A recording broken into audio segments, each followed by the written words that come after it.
আজ সোমবার বাবার পুজো করতে করতে চলো তোমাদেরকে গল্প বলি সোমেশ্বর জ্যোতির্লিঙ্গ।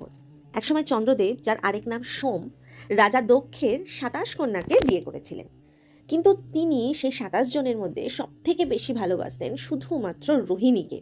এতে অন্য স্ত্রীদের মনে খুব কষ্ট হতে শুরু হলো। তারা তখন তাদের পিতা দক্ষের কাছে গিয়ে অভিযোগ করলেন যে, বাবা, তুমি তো আমাদের ২৭ জনের, আমাদের সবারই চন্দ্রদেবের সাথে বিবাহ দিয়েছো, তাহলে কেন উনি রোহিণীকে এত বেশি ভালোবাসেন? পিতা হিসেবে রাজা দক্ষের সত্যি খুব খারাপ লাগলো। উনি চন্দ্রদেবকে ডাকলেন, ডেকে চন্দ্রদেবের সাথে কথা বললেন।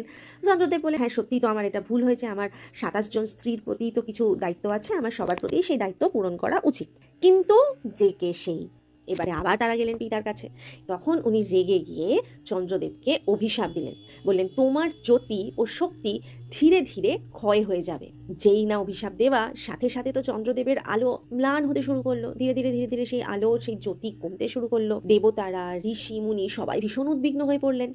তখন চন্দ্রদেব প্রভাস ক্ষেত্রে এসে মহাদেবের কঠোর তপস্যা শুরু করলেন। বহু বছর সেই তপস্যা চলতে থাকলো।